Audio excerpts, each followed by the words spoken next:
ശബരിമല സ്വർണ്ണക്കൊള്ളയുമായി ബന്ധപ്പെട്ട് പഞ്ചലോക വിഗ്രഹം കടത്തിയെന്ന ആരോപണമുയർന്ന ഡി മണിയെ കണ്ടെത്തി പ്രത്യേക അന്വേഷണ സംഘം.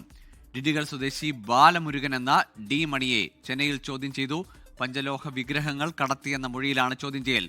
ഷഫീദ് റാവുത്തർ ചേരുന്നുണ്ട് വിശദാംശങ്ങളുമായി. ഷഫീദ്, കഴിഞ്ഞ കുറേ ദിവസങ്ങളായി കേൾക്കുന്ന ഒരു പേരാണ് ഈ ഡി മണിയുടേത്. ആരാണ് ഡി മണി, എന്താണ് അയാളുടെ പശ്ചാത്തലം എന്നൊക്കെയുള്ളത് ഇങ്ങനെ അഭ്യൂഹങ്ങളായി നിന്നാണ് ഒടുവിൽ കണ്ടെത്തിയിരിക്കുന്നു SIT. സ്വാഭാവികം പ്രതി ചേർക്കാത്തത് കൊണ്ട് അറസ്റ്റിലേക്കോ അല്ലെങ്കിൽ തിരുവനന്തപുരത്തേക്ക് കൊണ്ടുവരികയോ ഒന്നും സാധ്യമാവില്ലല്ലോ അല്ലേ? നിലവിൽ ഇപ്പോൾ പ്രാഥമിക ചോദ്യം ചെയ്യലാണ് ഇതുമായി ബന്ധപ്പെട്ട് നടന്നത്. ഗോകുൽ, നമുക്കറിയാം കഴിഞ്ഞ ദിവസങ്ങളിലൊക്കെ കേരളം കേട്ട ഒരു പുതിയ പേരായിരുന്നു ശബരിമല സ്വർണ്ണക്കൊള്ളയുമായി ബന്ധപ്പെട്ട ഡി മണി എന്നത്. രമേശ് ചെന്നിത്തല പരിചയപ്പെടുത്തിയ വിദേശ വ്യവസായിയായിരുന്നു ഈ ഡി മണി എന്നയാൾ. പഞ്ചലോഹ വിഗ്രഹങ്ങൾ അടക്കമുള്ള കാര്യങ്ങൾ കേരളത്തിൽ നിന്ന് കടത്താൻ പണം നൽകിയെന്നൊക്കെയുള്ള കാര്യങ്ങൾ പറഞ്ഞത്. മാത്രമല്ല 2019-2020 കാലഘട്ടത്തിൽ ഇയാളുടെ തിരുവനന്തപുരം സന്ദർശനം അടക്കം ഈ വിദേശ വ്യവസായി മൊഴിയായി നൽകിയിരുന്നു. കൂടാതെ ശബരിമലയിലെ ഒരു ഉന്നതനെയും ഉണ്ണികൃഷ്ണൻ പോറ്റിക്കും ഇയാൾ തിരുവനന്തപുരത്തെത്തി പണം നൽകിയെന്നൊക്കെയുള്ള മൊഴിയായിരുന്നു അന്വേഷണ സംഘത്തിന് ഉണ്ടായിരുന്നത്. ഇതിന് പിന്നാലെയാണ് ഇയാളെ കണ്ടെത്താനുള്ള നീക്കത്തിന് വേണ്ടി SIT തന്നെ ഒരു പ്രത്യേക സ്ക്വാഡിനെ രൂപീകരിക്കുകയും അവരെ ചെന്നൈയിലേക്ക് അയക്കുകയും ചെയ്ത. മിനിഞ്ഞാന്നാണ് ഈ സംഘം ചെന്നൈയിൽ എത്തിയത്. ഇന്നലെ മുതൽ ഡി മണിയെ കേന്ദ്രീകരിച്ചിട്ടുള്ള അന്വേഷണമാണ്. ഇന്നലെ ഈ ഡി മണിയെ കണ്ടെത്തി. ഡി മണി എന്നാൽ അയാളുടെ യഥാർത്ഥ പേര് ബാലമുരുകൻ എന്നാണ്.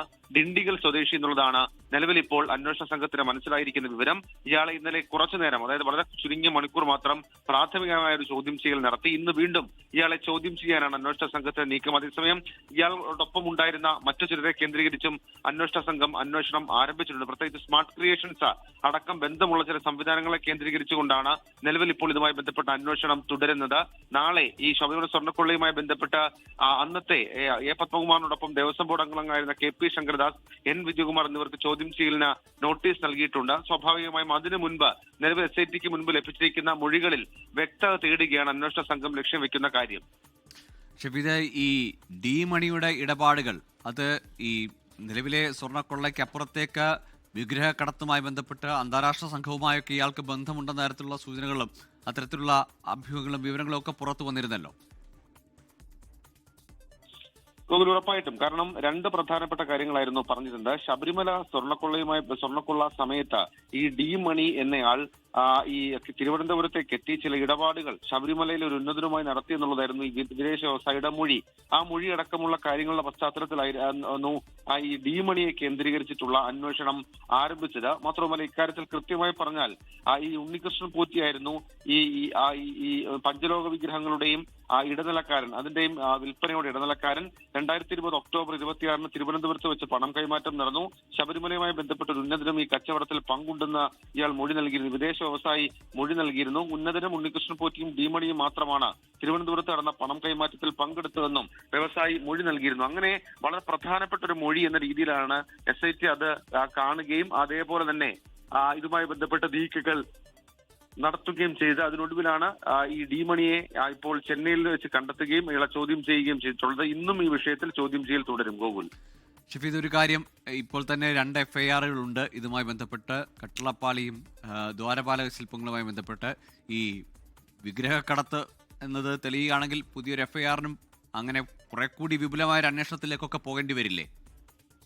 ഗോകുൽ, ഉറപ്പായിട്ടും ഏതെങ്കിലും തരത്തിൽ ഈ ഡി മണിയിൽ നിന്ന് കിട്ടുന്ന വിവരങ്ങൾ, അതായത് ഇയാളിൽ നിന്ന് ശബരിമല സ്വർണ്ണക്കൊള്ളയുമായി ബന്ധപ്പെട്ട് സ്വർണ്ണപ്പാളി കടത്തുമായി ബന്ധപ്പെട്ട ബന്ധമുണ്ട് എന്നുള്ള ഒരു പ്രാഥമിക മൊഴിയെങ്കിലും ലഭിച്ചാൽ സ്വാഭാവികമായും അന്വേഷണ സംഘം തുടർ നടപടികളിലേക്ക് കടക്കും. മാത്രവുമല്ല ഇയാളുടെ പേര് വിവരങ്ങൾ, ഇയാളുടെ വിയറബോട്ട്സ് അടക്കമുള്ള കാര്യങ്ങളിൽ ചില സംശയങ്ങൾ അന്വേഷണ സംഘത്തെ സംബന്ധിച്ചിട്ടുണ്ട്. അത് കേന്ദ്രീകരിച്ചിട്ടായിരിക്കും ഇന്നത്തെ ചോദ്യം ചെയ്യുന്നുള്ളതാണ് നമുക്ക് മനസ്സിലാക്കാൻ കഴിയുന്നത്. കൂടാതെ ഇയാൾക്ക് ഈ ബെല്ലാരിയിലെ റൊദ്ദം ജ്വല്ലറി ഉടമ ഗോവർദ്ധനുമായോ അതേപോലെ സ്മാർട്ട് ക്രിയേഷൻസുമായോ ഉള്ള ഇടപാടുകൾ അതെന്തൊക്കെയെന്നുള്ള കാര്യങ്ങളും വിശദമായ അന്വേഷണ സംഘം പരിശോധിക്കും. ഇയാൾക്ക് ഈ അന്താരാഷ്ട്ര വിഗ്രഹക്കടത്ത് സംഘങ്ങളുമായി ബന്ധമുണ്ടോ, ഇയാളുടെ പേരിൽ ഇന്ത്യയിൽ എവിടെയൊക്കെ കേസുകളുണ്ട്, ഇന്റർപോളിന്റെ ഏതെങ്കിലും തരത്തിലുള്ള സംവിധാനങ്ങൾ ഇയാൾക്ക് വേണ്ടി അലേർട്ട് ആയിട്ടുണ്ടോ എന്നൊക്കെയുള്ള കാര്യങ്ങൾ വളരെ വിശദമായി തന്നെ അന്വേഷിക്കാനാണ് SITയുടെ ഇപ്പോഴത്തെ തീരുമാനം. ഗോകുൽ, ഇത് കേവലം ഈ സ്വർണ്ണപ്പാളികളിൽ നിന്ന് സ്വർണം മോഷ്ടിച്ചു അല്ലെങ്കിൽ സ്വർണ്ണക്കൊള്ള നടത്തി എന്നതിനപ്പുറത്തേക്ക് അവിടെ തുടങ്ങിയ ഒരു അന്വേഷണം കൂടുതൽ ഗുരുതരമായ അല്ലെങ്കിൽ അങ്ങേയറ്റം ഞെട്ടിക്കുന്ന കൂടുതൽ വിവരങ്ങൾ